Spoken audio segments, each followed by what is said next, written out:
Oui, s'il vous plaît. C'est tout. OK. Hey, est-ce que la bourse, c'est quelque chose qui vous intéresse? Ça veut dire quand on regarde les nouvelles, là, la bourse, là, le TSX, le Nasdaq, le Dow Jones, je vais vous donner un cours de finance ce matin. Non, c'est pas vrai. Je suis absolument pourri là-dedans. Je connais rien là-dedans. Mais il y a des gens, par exemple, que ça intéresse la bourse. Et ceux qui sont intéressés par la bourse et qui y jouent, ils le font dans un but bien précis. C'est que ça leur rapporte, n'est-ce pas? Et chacun cherche le meilleur investissement. Ils regardent les différentes compagnies, la fluctuation des marchés, et là, ils achètent des actions, ils vendent des actions selon comment ça se présente. Merci. Bon, je ne peux pas aller plus loin, je ne connais pas vraiment ça, mais en gros, je sais que c'est à peu près comme ça que ça se passe. Et imaginez que vous êtes assis là à la bourse de Montréal ou à la bourse de New York ou de Toronto, peu importe, et que là, vous regardez les différents tableaux. On voit ça des fois aux nouvelles, hein, ça défile les titres des différentes entreprises. Et puis là, il y a des chiffres à côté, je ne sais pas ce que ça veut dire, mais les autres le savent. Et puis là, ça bouge tout le temps. Puis là, ça court dans toutes les barres, les papiers volent, puis bon, hein, tout le monde regarde ça. Qu'est-ce qui se passe sur le marché? Quelles sont les actions qui sont susceptibles de rapporter? Quelles sont celles qui vont perdre et tout ça? Et là, imaginez qu'il y aurait une entreprise, là, bien en haut du tableau, que cette entreprise-là ne perde jamais de points. Jamais. Jour après jour, semaine après semaine, année après année, les actions de cette entreprise-là prennent de la valeur sans cesse. Jamais que ça baisse d'un quart de point ou quoi que ce soit.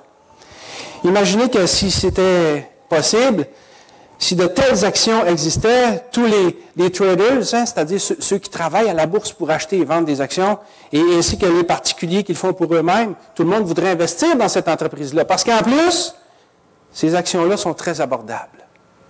Très, très abordables. Alors, imaginez qu'est-ce que ça produirait si à la bourse, une telle entreprise avec de telles actions existait. Mais ce matin, j'aimerais vous dire que ça existe. Ça existe. Ça me fait penser à ce que j'ai déjà entendu parler dans le passé d'un prédicateur qui avait dit « Le seul investissement qu'il est impossible de perdre, c'est celui qu'on fait pour Dieu. » Et en plus, c'est un investissement qui rapporte. Alors ce matin, on continue notre étude sur l'Épître aux Philippiens et on va voir que les Philippiens avaient envoyé des dons à l'apôtre Paul et que ces dons-là, par ces dons-là, les Philippiens avaient pris une part active dans l'œuvre de Dieu et que cet investissement-là va leur rapporter, selon ce que l'apôtre Paul en dit. Et à travers ça, j'aimerais qu'on s'interroge. Bien qu'on s'interroge de façon individuelle, mais aussi en tant qu'Église locale. À savoir, est-ce qu'on investit adéquatement dans l'œuvre de Dieu? Lisons ensemble le passage où on est rendu dans notre étude, en Philippiens 4, les versets 14 à 19. Philippiens 4, 14 à 19. Cependant, vous avez bien fait de prendre part à ma détresse. Vous le savez vous-même, Philippiens. Au commencement de la prédication de l'Évangile, lorsque je partis de la Macédoine, aucune Église n'entra en compte avec moi pour ce qu'elle donnait et recevait. Vous fûtes les seuls à le faire, car vous m'envoyâtes déjà à Thessalonique et à 2 reprises de quoi pourvoir à mes besoins. Ce n'est pas que je recherche les dons, mais je recherche le fruit qui abonde pour votre compte. J'ai tout reçu et je suis dans l'abondance. J'ai été comblé de bien en recevant par Épaphrodite ce qui vient de vous comme un parfum de bonne odeur, un sacrifice que Dieu accepte et qui lui est agréable. Et mon Dieu pourvoira à tous vos besoins selon sa richesse, avec gloire en Jésus-Christ. Prions. Seigneur Jésus, Seigneur notre Dieu, remplis-moi de ton esprit ce matin, afin que je puisse donner ce message que tu as mis sur mon cœur. Que ce soit ta voix, Seigneur, qu'on entende ce matin, et pas moi. Je veux être complètement effacé, parce que c'est la parole de Dieu qui doit parler. Et Seigneur, je sais que parfois il y a des choses qu'on peut dire en prédication qui peuvent être sensibles, mais Seigneur, je te prie de parler au cœur, aux consciences. Dis-nous à chacun de nous ce que tu as pour nous ce matin, et que Seigneur, à travers ça, ça soit ta gloire qui éclate en toutes choses. Bénis ta parole dans nos cœurs. Amen. Alors, le premier point qu'on va voir ce matin, c'est que le don des Philippiens a été un investissement judicieux. Dans le dernier message sur Philippiens, les versets 11 à 13 du chapitre 4 que Vincent a apporté la dernière fois, on a vu le contentement. L'apôtre Paul, à travers ce texte de la parole de Dieu, dit qu'il faut se contenter dans le Seigneur, malgré toutes les situations, les meilleures comme les pires. L'apôtre Paul savait se contenter et il ajoute ici quelques mots d'explication pour éviter que les Philippiens pensent qu'ils n'étaient pas reconnaissants du don qu'il leur avait envoyé par 2 reprises. Parce que ça peut faire un peu bizarre, vous savez, non, je me contente, j'ai appris à être content dans l'état où je me trouve, je puis tout par celui qui me fortifie, tout ça, mais moi j'ai l'impression que Paul ne voulait pas sembler ingrat envers les Philippiens à cause du don qu'il leur avait envoyé. Donc, après avoir dit qu'il faut se contenter dans le Seigneur, il faut savoir tirer du Seigneur tous nos bienfaits, toute notre joie d'une façon entière, mais en même temps, Paul est conscient que dans cette vie, on a besoin aussi de certaines choses pour vivre. Et les Philippiens avaient pourvu ça, suscité par le Seigneur, par la grâce de Dieu, et Paul était quand même reconnaissant. Alors, il veut leur dire que même si le contentement c'est une chose, il veut leur dire qu'il est content. Alors, au verset 14, il dit, cependant, donc après avoir parlé du contentement, cependant, vous avez bien fait de prendre part à ma détresse. Donc, le mot « cependant » ici montre que même si Paul avait appris à être content dans toutes les circonstances, qu'il soit en prison, qu'il soit libre, qu'il soit dans la disette ou dans l'abondance, peu importe, il était aussi très reconnaissant aux Philippiens pour leur don. Et il souligne qu'en plus de pourvoir à ses besoins personnels à lui, les Philippiens avaient aussi investi dans l'œuvre de Dieu. Parce qu'en soutenant Paul, c'est l'œuvre de Dieu que les Philippiens soutenaient. Mais Paul dit aussi que ça va leur rapporter. Regardez le verset 19. « Et mon Dieu pourvoira à tous vos besoins selon sa richesse, avec gloire, en Jésus-Christ. » Donc, Paul dit au verset 14, « Vous avez bien fait de prendre part à ma détresse. » En soutenant Paul, puisqu'ils ont bien fait, on peut dire que les Philippiens ont fait un investissement judicieux dans l'œuvre de Dieu, n'est-ce pas? Vous savez, c'est un peu tabou de parler d'argent dans l'Église. Ça l'est parce que, au fil du temps, au fil des années, des siècles, il y a toujours eu des opportunistes. Il y a toujours eu des gens mal intentionnés qui ont prêché sur l'argent pour se servir de la cause, pour duper les gens, pour s'enrichir, pour leur propre nombril, pour leur propre... C'est le cœur de l'homme, ça. Alors, ça fait que c'est toujours un sujet un peu sensible, un peu délicat, à cause de ces gens mal intentionnés-là. Mais il y a aussi le fait que nous-mêmes, on est sensibles, même si on n'a pas eu une mauvaise expérience, l'argent, c'est quelque chose qui nous touche de proche. Hein? Notre portefeuille, là, c'est toujours un peu délicat. Puis là, juste à parler d'argent, bon, ben oui, on sait bien. Hein? Il y a toujours un petit côté qui dérange là-dedans. Vous savez, on n'a pas de misère à dépenser de l'argent pour se divertir, pour s'acheter des biens matériels, pour se payer des gros forfaits Internet, hein, des gigs à plus finir. Puis on n'a pas de misère de mettre de l'argent dans des choses qui nous conviennent. Puis c'est correct, là, je ne dis pas que c'est mal, c'est correct. Là, mais sincèrement, quelle importance accordons-nous à l'œuvre de Dieu avec nos sous? Et j'oserais même poser la question avec crainte un peu et humilité, parce que ça me concerne aussi, là. Est-ce qu'il y a même une place dans notre budget pour l'œuvre de Dieu? Paul considérait que les Philippiens avaient investi et que cet investissement-là leur rapporterait des dividendes spirituels. Oui, certainement matériels aussi, mais surtout spirituels. Et les mêmes vérités s'appliquent, vous savez, tant au niveau personnel qu'à l'Église locale. Ce matin, je ne veux pas nécessairement dissocier les deux. Le message de la parole de Dieu qu'on va voir, s'il nous parle à notre cœur, tant mieux, mais il faut aussi que ça parle à l'Église locale réunie, à notre Église en général. Alors, dans tout ce qu'on va voir ce matin, appliquons ça personnellement, mais aussi en tant qu'Église. Paul dit au verset 14, « Vous avez bien fait. » Ils ont bien fait de donner parce qu'ils ont pris part à sa détresse. C'est-à-dire qu'ils sont devenus participants, partenaires avec Paul dans l'œuvre de Dieu. Vous savez, Paul était en prison. Et là, il n'y avait pas des allocations pour le faire vivre et tout ça. Il fallait que les gens prennent soin de lui. La détresse de Paul, c'est qu'il était en prison, et il était emprisonné, pas parce qu'il avait fait un mauvais coup, parce qu'à cause de l'Évangile. Paul était emprisonné pour sa foi. Et c'est à ce niveau-là qu'il était, en quelque sorte, en détresse. Et là, les Philippiens l'ont soutenu. Ils ont contribué au bien-être d'un serviteur de Dieu en participant à sa souffrance, à sa détresse, mais aussi en s'identifiant à lui et à son ministère d'évangélisation dans l'œuvre de Dieu. Et ça, c'était un investissement judicieux parce que l'argent qu'on donne au Seigneur, là, c'est le seul investissement qu'il est impossible de perdre. Un commentateur disait, « Le Seigneur tient la comptabilité et ne manquera jamais de payer les dividendes spirituels. Et pauvre est l'Église qui ne partage pas ses biens matériels. » Pauvre est l'Église qui ne partage pas ses biens. La plupart du temps, quand on ne donne pas, quand on n'ose pas donner, c'est parce qu'on a peur d'en manquer. Mais la réalité, c'est que quand on donne, on reçoit. Surtout si c'est à Dieu qu'on donne. Alors, quand on soutient l'œuvre de Dieu, disons-nous que c'est un investissement judicieux parce que ça rapportera toujours des dividendes dans cette vie, mais dans l'autre aussi.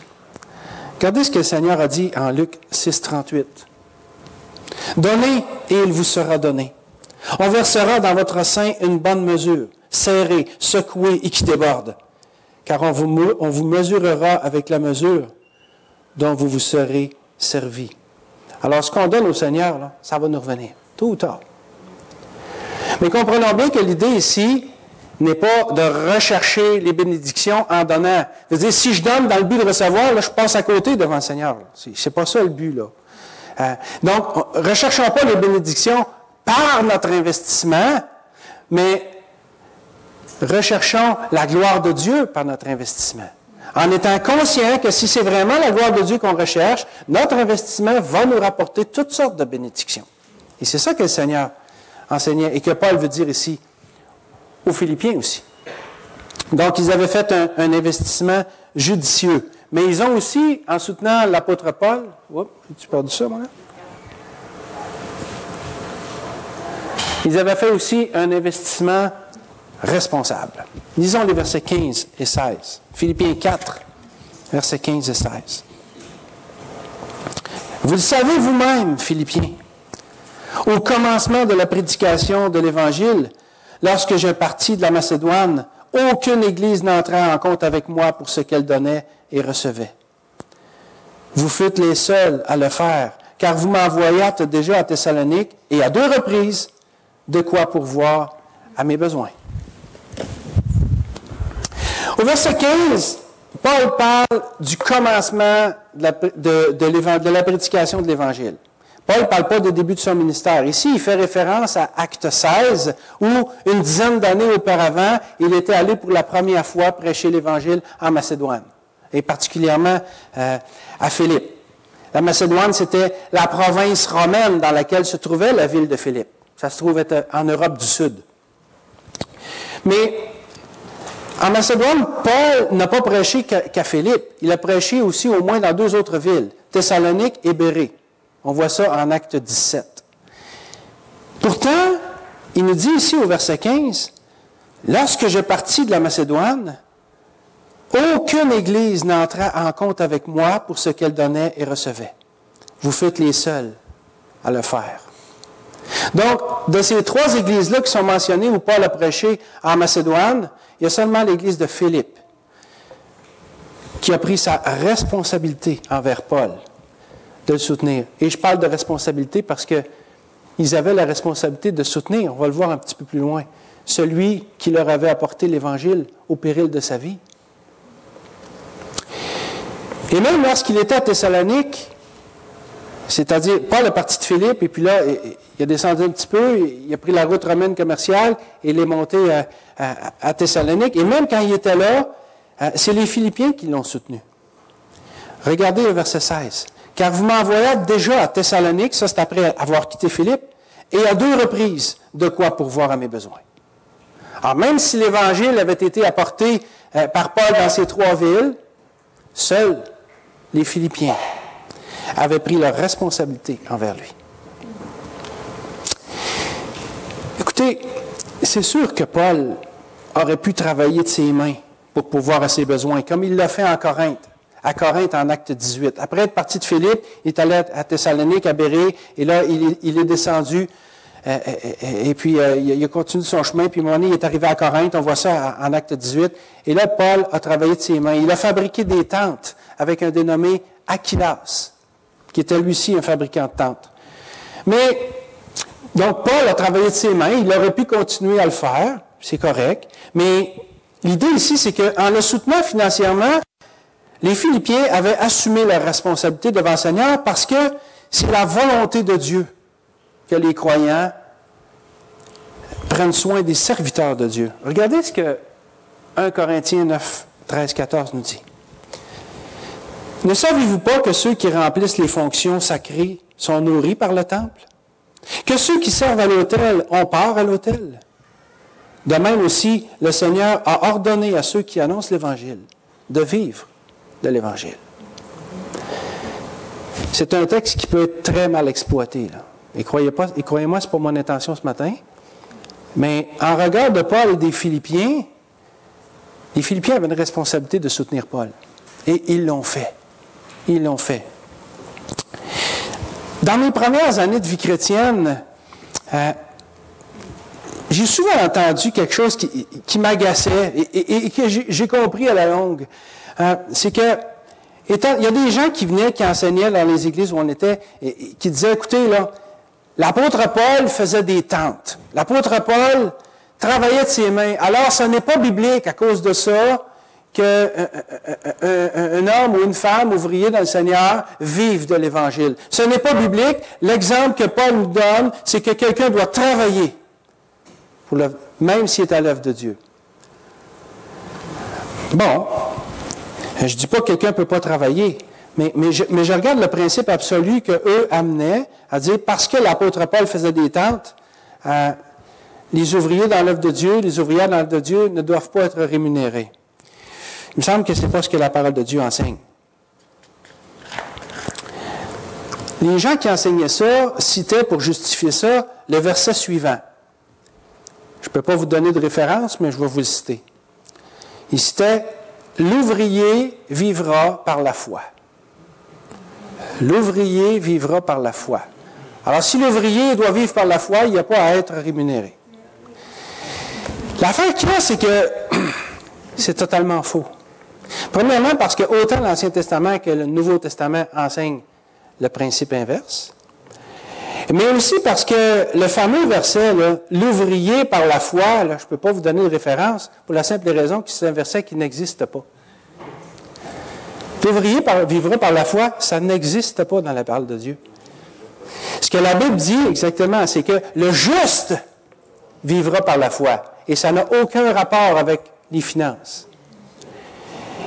Et ça dit aussi, et ça a rapport avec l'argent, l'ouvrier mérite son salaire. Donc, ils mêlaient, puis je sais que ça s'enseigne encore, là, ils ont mêlé les deux pour arriver à leur conclusion. Mais regardez bien ce que nous dit 1 Timothée 5. Que les anciens qui dirigent bien, soient jugés dignes d'un double honneur. Surtout ceux qui travaillent à la prédication et à l'enseignement. Car l'Écriture dit, ça se réfère à l'Ancien Testament, « Tu ne muselleras point la bœuf quand il foule le grain. » Et l'ouvrier mérite son salaire. Il n'est pas question ici de dire « l'ouvrier vivra par la foi ». Là. Ça n'existe pas, ce verset-là. Mais Paul précise ici, en Philippiens 4, 17, ce n'est pas que je recherche les dons. Paul, c'était pas un profiteur, là. C'était pas un opportuniste, là. C'était pas un gars qui voulait s'enrichir sur le dos des chrétiens, là.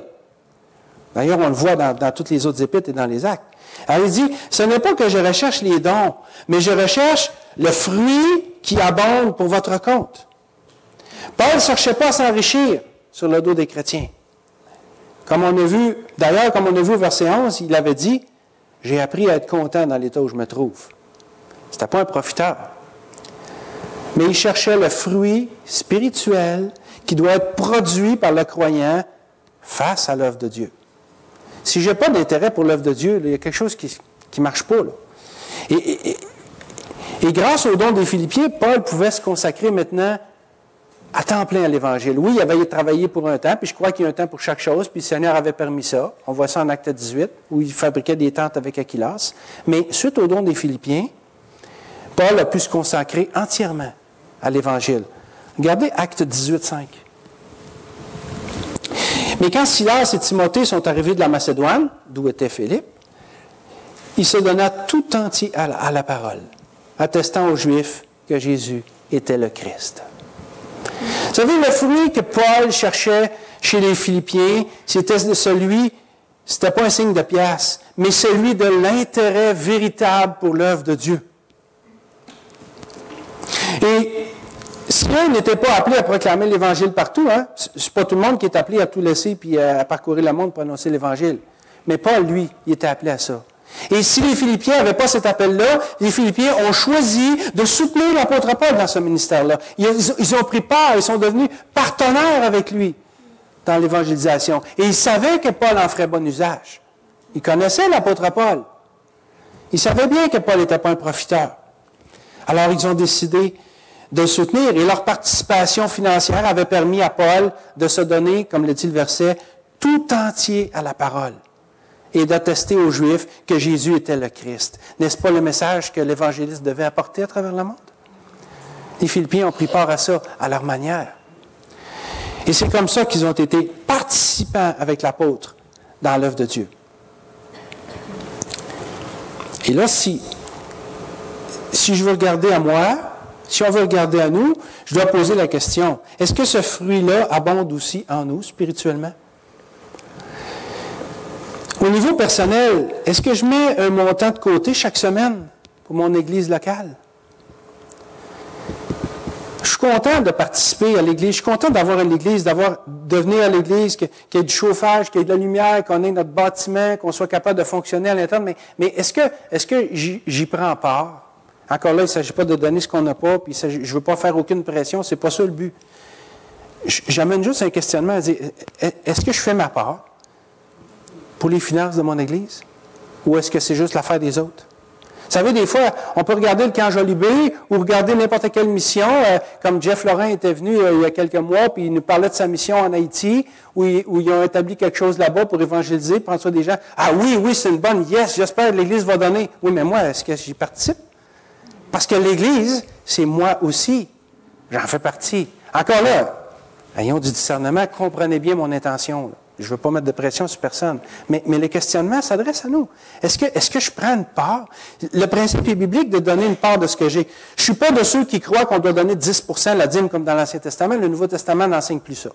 Le Nouveau Testament enseigne qu'on doit donner selon sa prospérité et selon notre cœur. Pardon? Et librement, absolument. Ça fait partie de ça. Mais il reste que le principe est là quand même. J'ai une responsabilité monétaire face à l'œuvre de Dieu et surtout envers mon Église locale. Premièrement, envers mon Église locale. Alors, est-ce que ce fruit-là abonde en nous? Au niveau personnel, mais aussi au niveau de l'Église, en tant qu'Église locale.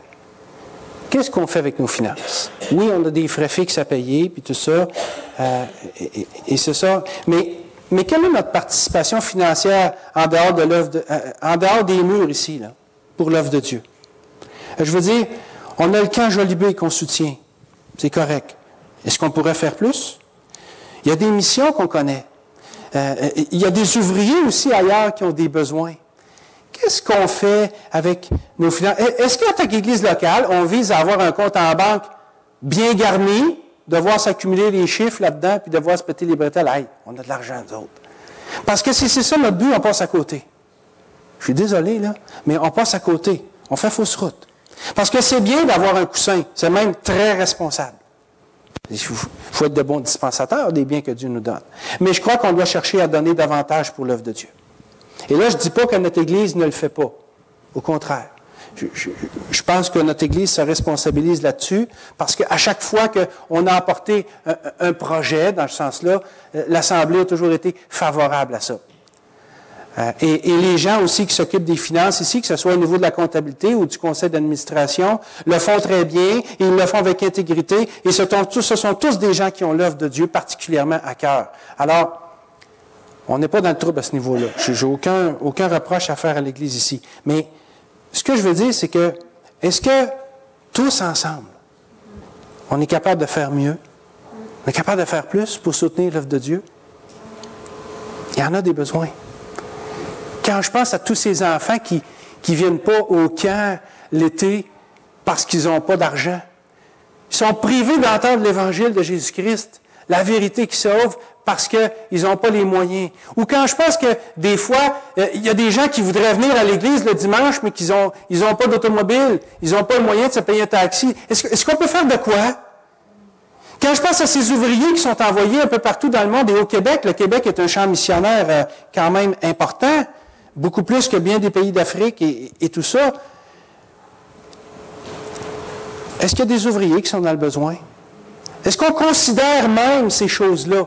Parce qu'on s'engourdit un peu des fois, là. C'est un principe général que tous les croyants et toutes les églises du monde doivent être conscients. On doit, comme les Philippiens, participer financièrement, mais de façon responsable à l'œuvre de Dieu. Il ne s'agit pas de donner ce qu'on n'a pas puis de jeter l'argent par les fenêtres non plus, là. On va avoir des comptes à rendre pour ça, là. Mais je pense qu'il y a une conscientisation à avoir. Et si on sort comme argument, bon, ben il parle encore d'argent. Je priais avec un frère ce matin, puis je partageais avec quelqu'un d'autre. C'est délicat comme sujet. Mais si vous pensez, il parle encore d'argent, eh bien c'est faux. Parce que c'est extrêmement rare qu'on parle d'argent dans cette église ici.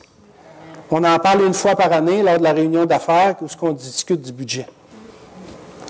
Puis, en 15 ans de prédication, ça fait 15 ans que je prêche la parole de Dieu, c'est la première fois que je prêche sur l'argent.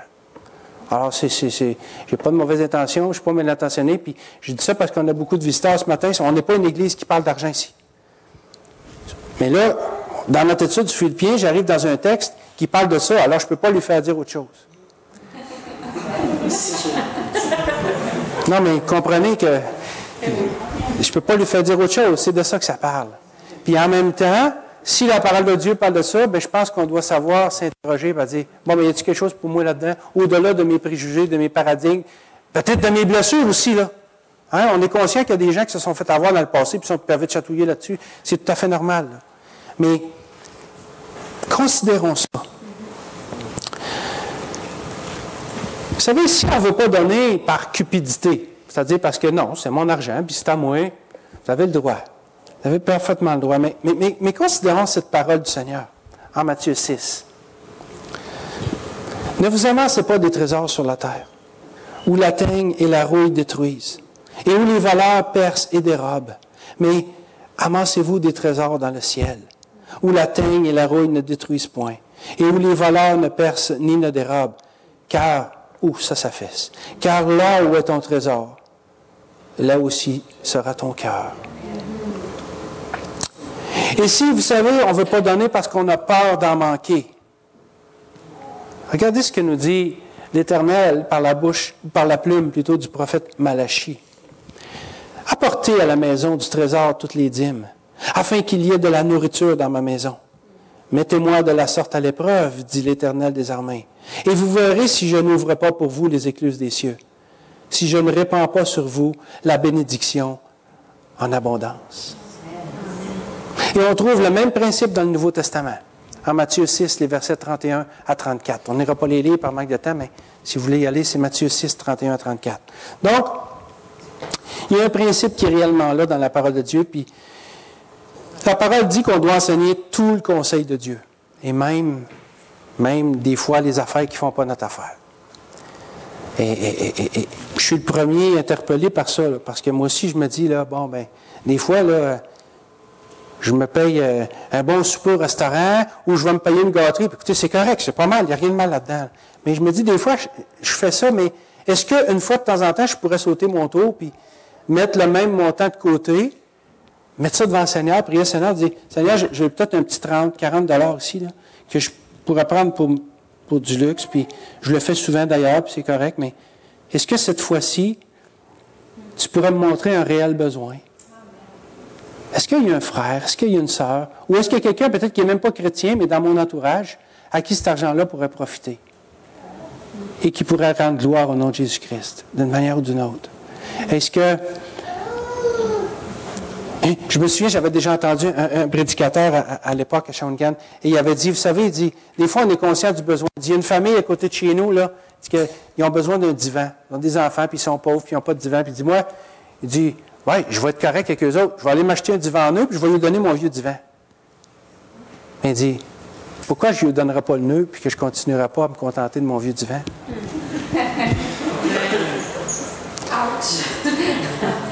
Vous savez, je pense qu'on doit s'interroger là-dessus. Puis en tant qu'Église locale, c'est la même chose. On est béni ici. Quand on a besoin de quelque chose, là, les administrateurs, rarement vont dire non. Rarement. Parce qu'ils ont l'œuvre de Dieu à cœur, puis ils savent, puis c'est correct, puis moi je loue tellement le Seigneur pour ça.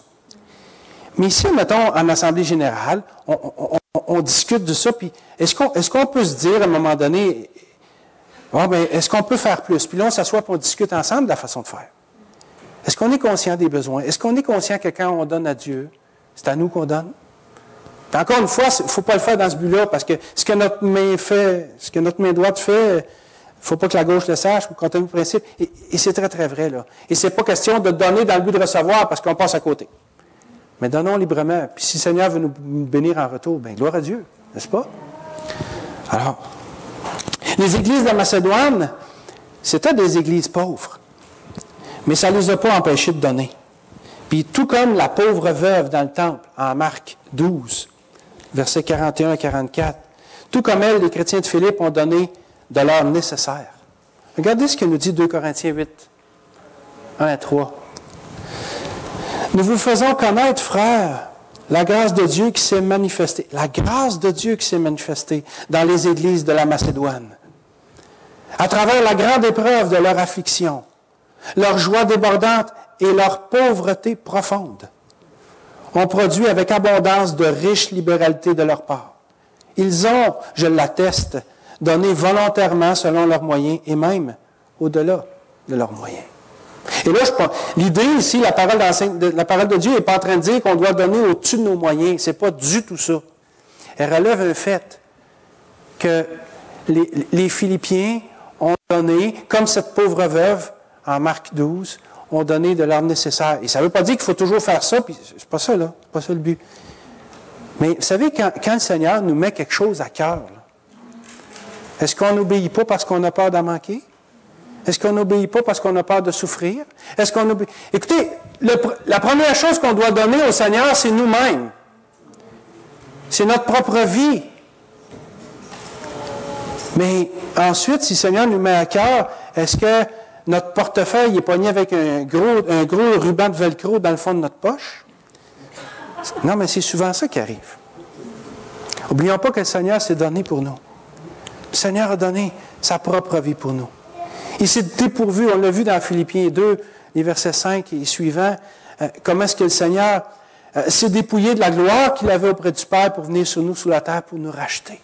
Le Seigneur a donné sa propre vie pour nous. Puis, c'est pas parce qu'on le méritait. On était des pauvres pécheurs perdus. Chacun de nous, là. Même ceux qui sont nés dans une famille chrétienne. Par nature, on rejette Dieu. On rejette Dieu. On ne veut rien savoir de lui. On veut vivre notre vie. On veut faire nos affaires. On ne mérite absolument rien de la part de Dieu. Mais Dieu prouve son amour envers nous en ce que lorsque nous étions encore des pécheurs, Christ est mort pour nous. Le Seigneur est venu sur la terre. Il n'est pas venu dans un signe de pièce. Il est venu dans un pauvre enfant, un bébé tout fragile, qui avait besoin d'être blotti dans les bras de sa mère, d'être réchauffé. Il avait été racheté. Il n'y avait pas de place pour eux dans l'hôtellerie. Le sauveur du monde, le créateur du monde venait sur la terre et les gens le rachetaient. Puis on est encore comme ça, on le rejette par nature, on ne veut rien savoir de lui. Mais lui, en retour, nous a aimés. Il nous a donné tout ce qu'il y avait de plus précieux. Sa propre vie. Le Seigneur nous a tout donné. Est-ce que vous avez, pour vous-même, saisi ça? Est-ce que vous avez accepté que Jésus-Christ soit mort sur la croix pour chacun de vous? Est-ce que le don gratuit de Dieu, qui est la vie éternelle, vous l'avez reçu, ce don-là? Parce que Dieu, là, vous savez, c'est quoi un don? Un don, c'est, Abel, je te donne ça, mais donne-moi ça en retour. C'est pas un don, ça, c'est un échange. L'affaire là, c'est qu'on n'a rien à donner à Dieu en retour, à part une nature pécheresse. Un cœur tortueux et méchant par-dessus tout. Alors Dieu dit, j'en veux pas de ça. Il l'a pris. Il l'a pris pareil. Mais il nous a donné sa grâce, un don infiniment plus grand. Et est-ce que chaque personne ici dans cette assemblée ce matin et ceux qui nous regardent sur Internet, est-ce que vous avez compris ça et donné votre vie à Jésus-Christ? Celui qui est mort pour vous. Le Seigneur a donné ce qu'il y a de le plus précieux, acceptez-le. C'est un don d'une valeur inestimable. Même les gens, je regardais l'autre jour dans le journal, vous savez, le magazine Forbes, là, qui relate les plus grosses fortunes de ces gens-là. Il y en a un même qui avait, sa fortune personnelle est évaluée à 89,4 milliards de dollars. C'est plus que bien des pays dans le monde. Mais c'est quoi? Le Seigneur a dit, que donnerait un homme en échange de son âme? N'est-ce pas? Cet argent-là va rester ici. Avez-vous accepté le don gratuit de Dieu qui donne la vie éternelle? Faites-le ce matin si vous ne l'avez pas fait. Faites-le ce matin. Acceptez. Allez au pied de la croix, dans votre cœur, dans votre âme, et dites, Seigneur Jésus, ce que tu me donnes ce matin, le don que tu me donnes, là, je le veux. Investis en moi. Merci, je le reçois, Seigneur, gratuitement. Mais je veux te redonner des intérêts. Je veux te servir en retour. Puis je veux être prompt à faire ta volonté. Bon, il n'y arrive pas toujours, mais on tend vers ça. C'est ce que le Seigneur nous demande. Puis même si on ne le fait pas, il nous aime pareil, puis il a donné sa vie pour nous pareil. Avez-vous reçu le don gratuit de Dieu, qui est la vie éternelle? Si vous ne l'avez pas, recevez-le. Le chèque est à votre nom. Un beau chèque. Encaissez-le, tout simplement. Dites à Jésus-Christ que vous le voulez, que vous voulez de lui, puis encaissez le chèque au montant de votre salut. Parce que Dieu l'a payé.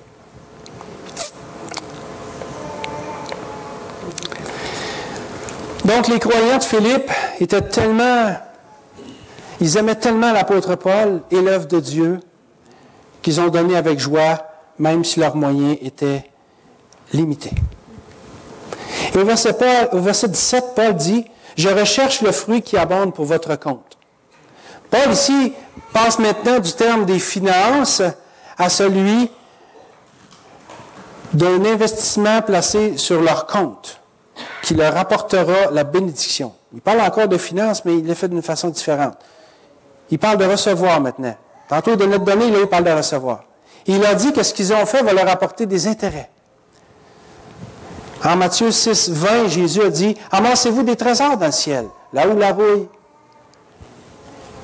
ni les mythes, ni l'orange, où il n'y a pas de valeur, on l'a vu tantôt. Bon, j'ai de la misère à citer par cœur, mais... Ce que les Philippiens avaient donné pour l'œuvre de Dieu, là, ça leur a rapporté des dividendes temporels et éternels. C'est comme s'ils avaient acheté des actions. On est à la bourse, là, on regarde, puis « Oh, c'est celle-là que je veux! » Le type de l'action, c'est l'apôtre Paul. Ils ont acheté des actions appelées apôtre Paul. Alors, il a dit, moi, je vais investir dans ce gars-là. Moi, je vais investir dans cette entreprise-là. Parce que c'est une multinationale. Hein?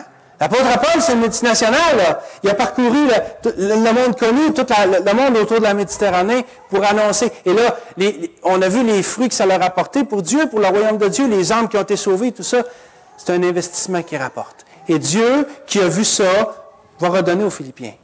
Matériellement et spirituellement, dans cette vie et dans l'autre. Et c'est la même chose pour nous autres. C'est le même principe pour nous autres. Ce que les Philippiens avaient donné pour l'œuvre de Dieu va leur rapporter. Vous savez, porter du fruit pour Dieu, là, c'est quelque chose qui rapporte. Que ce soit financier ou de notre temps ou de nos actions ou peu importe, quand on donne pour l'œuvre de Dieu, là, c'est quelque chose qui s'en va sur notre compte en banque céleste. Et ça, c'est des gros intérêts. C'est pas du 0,00081%. Non, c'est des gros chiffres. C'est des gros chiffres. Je ne suis pas bon en finance, je ne vous dirai pas quel pourcentage ça rapporte, là, mais ça rapporte. C'est un compte en banque qui est bien garni. C'est un compte d'épargne. C'est un investissement judicieux et responsable. C'est ce que les Philippiens ont fait, mais j'ai perdu ça. C'est-tu là? OK. C'est aussi... Oh, il y en a une de trop, là. Bon. OK. C'est aussi un investissement qui a été agréé par Dieu. Lisons le verset 18. « J'ai tout reçu, et je suis dans l'abondance, nous dit Paul. J'ai été comblé de bien en recevant par Épaphrodite ce qui vient de vous comme un parfum de bonne odeur, un sacrifice que Dieu accepte et qui lui est agréable. » Paul passe maintenant du langage de la comptabilité à celui de l'adoration. Il dit que le don des Philippiens était comme un parfum de bonne odeur, un sacrifice que Dieu accepte et qui lui est agréable. C'est quand même quelque chose. Pour faire comprendre aux Philippiens que leur geste était un acte d'adoration envers Dieu, Paul utilise ici, on sait que Paul était un rabbin, hein, il utilise ici une image tirée de l'Ancien Testament. C'est celle du sacrifice qui brûlait sur l'autel. Quand le sacrifice brûlait sur l'autel, il y avait de l'encens qui était répandu là-dessus, et ça produisait une fumée, une odeur agréable, et ça symbolisait que le sacrifice était agréé, que c'était agréable à Dieu. Et Paul utilise ici la même image pour dire aux Philippiens que ça était agréable à Dieu. Les Philippiens l'ont fait avec joie. Et cette joie-là manifestait aussi, peut-être qu'ils n'en étaient même pas, probablement qu'ils n'en étaient même pas conscients, mais c'était un acte d'adoration. Ils ont donné, ils étaient pauvres, ils ont donné de leur nécessaire et ils l'ont fait avec joie. Dieu a agréé ça, c'est bien certain. Et vous savez, on ne mettra pas Dieu dans le trouble, là. On l'a vu dans Malachie tantôt, là. Si Dieu nous met quelque chose à... Là, il ne s'agit pas de partir et de dire, bon, ben, OK, je ne mange plus cette semaine, puis je vais donner à... Non, c'est pas ça, là. Écoutez, soyez de bons administrateurs. Mais des fois, là, Dieu nous met quelque chose réellement à cœur, là. Ça nous pogne en dedans, puis là, on est tiraillé, là. Mais là, il faut obéir. C'est à ce moment-là qu'il faut donner ce qu'on n'a pas. Mettons Dieu à l'épreuve. Voyons s'il n'ouvre pas pour nous les écluses des cieux. N'est-ce pas? C'est ça le principe ici. Et Paul leur fait remarquer aux Philippiens, il dit, puis en plus, vous l'avez fait avec joie, soyez assurés d'une chose, c'est que c'est agréable à Dieu. C'est agréable à Dieu.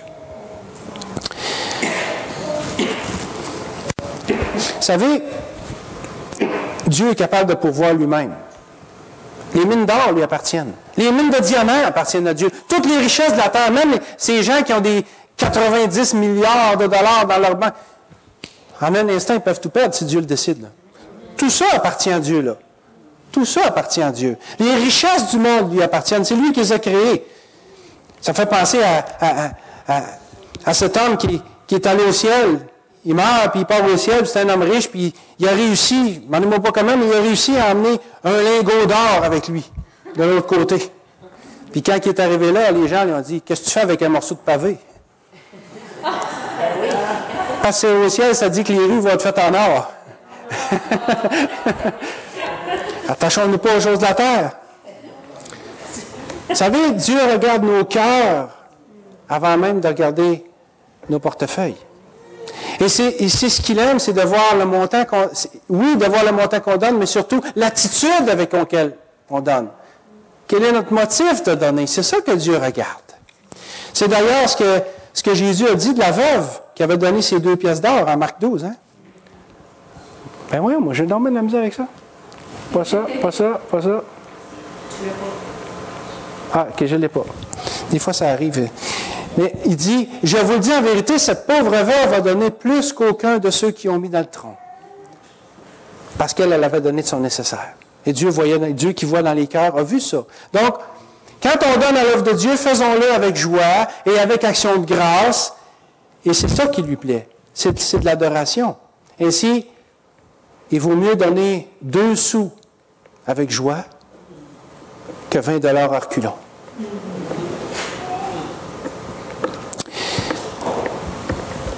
Dans certaines églises, il y a des boîtes à l'entrée. ils appellent ça des troncs ou des boîtes à offrandes, où on entre dans l'église et l'offrande est mise là par les gens quand ils passent. Puis c'est correct, je ne veux pas critiquer ça, absolument pas, c'est une façon de faire, puis c'est correct, ça honore Dieu, pareil, puis les gens qui le font sont contents de le faire, tout ça. Mais encore là, ce n'est pas une critique. Je vous parle d'une préférence personnelle. Moi, je préfère la façon qu'on fonctionne ici. C'est-à-dire qu'avant les offrandes, on prie. Je préfère ça. Je ne dis pas que c'est plus agréé par Dieu, non. Je vous parle d'une préférence personnelle. Je préfère ça parce que, avant de mettre l'offrande, on prie. Puis, ça nous rappelle que ce qu'on a nous vient d'abord de Dieu. On ne fait qu'en réalité que redonner à Dieu une partie de ce qu'il nous donne. Puis en plus, en priant, ben, ça nous aide à prier puis à donner avec action de grâce, avec joie. Puis ça plaît à Dieu, je suis convaincu. Bon, je ne suis pas en train de dire que ceux qui mettent dans les troncs, dans les boîtes, qui ne prient pas non plus, c'est pas ça que je dis, là. Comprenez-moi bien. Mais je vous dis que moi, j'aime cette façon de faire où on est authentique, puis on est... authentique n'est peut-être pas le mot, parce qu'eux autres aussi peuvent l'être, là. C'est délicat, hein? Je ne veux pas sembler dénigrer, mais vous comprenez ce que je veux dire? C'est une question de préférence personnelle, tout simplement. Mais dire, écoute, Seigneur, moi, je m'arrête un matin, on s'arrête ici en église, puis, regarde, on te donne ça. Puis, vois, Seigneur, qu'on te donne avec notre cœur.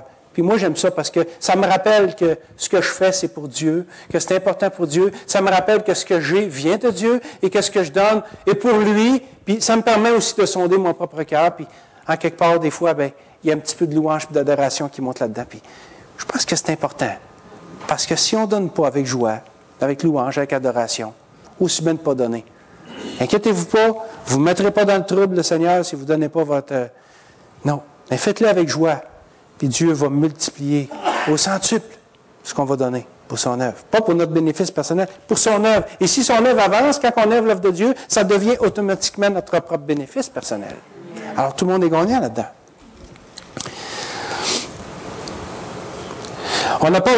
Dieu n'a pas besoin de notre argent. Je ne suis pas en train de dire que si on donne, on est agréable à Dieu, puis si on ne donne pas, on n'est pas agréable. Ça n'a pas rapport. Mais quand on donne avec un cœur libre, on est agréable à Dieu. Ça fait partie de ça. Et n'oublions pas que Dieu n'a pas besoin de nous. Hein? Il y a un verset dans les Actes qui dit que Dieu n'a pas besoin de l'homme pour être servi. Lui qui donne la vie et la respiration, toutes choses. Mais ça fait partie de la relation qu'on a avec le Seigneur. De pouvoir redonner. Moi, je me souviens, une fois, j'avais eu connaissance d'un jeune homme qui avait envoyé 5 $, il n'y a pas tellement longtemps, pas tellement d'années. 5 $ à un couple dont la femme était malade. C'était rien pour eux, 5 $, là. Mais ils s'étaient mis à pleurer quand ils ont reçu ça parce qu'ils ont vu le cœur que ce jeune homme-là avait quand il leur a envoyé les 5 $. Ils m'en ont reparlé encore il n'y a pas longtemps. Ça, c'était réellement un acte d'adoration. Dernier point. C'est aussi un investissement qui rapporte. Lisons verset 19. « Et mon Dieu pourvoira à tous vos besoins selon sa richesse, avec gloire en Jésus-Christ. » Donc, parce que les Philippiens s'étaient sacrifiés pour l'apôtre Paul, Dieu le leur rendrait au centuple. Il ne s'agit pas ici d'un évangile de prospérité. Si vous me connaissez, vous savez que je ne suis pas un adepte de l'évangile de prospérité. Là. Viens au Seigneur, puis tu n'auras plus de pauvreté, tu n'auras plus de problème d'argent, tu n'auras plus de problème de santé. Il n'y a rien de plus faux, là. Et ceux qui enseignent ça, ils enseignent n'importe quoi. Donc, il ne s'agit pas ici d'un évangile de prospérité. C'est juste qu'il ne faut pas donner d'une main en s'attendant à recevoir de l'autre. Ce que Paul dit s'applique aux besoins des Philippiens et non à leurs désirs. Quand Paul dit « Dieu va pourvoir à vos besoins », là, ben c'est que vous avez donné de votre nécessaire, ben Dieu va vous rendre le nécessaire. Inquiétez-vous pas. Pas vos désirs. Écoutez, Seigneur, moi, j'ai eu 100 piastres de paye cette semaine. Je t'en donne 80. Ça te tente-tu de me donner une Ferrari en retour? Hein? C'est pas de même que ça marche. Ou, Seigneur, je vais m'acheter un billet de l'auto, là, 6,49, ou l'Automax, 50 millions, donne-moi, Seigneur, donne-moi, je vais te donner à l'œuvre de Dieu, tu ne créeras même pas à ça. Comment est-ce que... Ça, c'est des désirs. Dieu ne répondra pas de cette façon-là. Bon, il peut le faire, s'il veut le faire. Tant mieux pour vous, là. Mais de façon générale, c'est pas même que ça marche. Il faut donner d'un cœur libre, avec joie, et Dieu va savoir combler en retour nos besoins, pas nos désirs. Alors, il peut combler aussi nos désirs, mais c'est surtout nos besoins qui sont visés. Encore une fois, j'ai pesé sur mon piton. Merci. Le Proverbe 3, il n'est pas à l'écran, versets 9 à 10 nous dit, hey toi, pas qu'on me casse mon punch.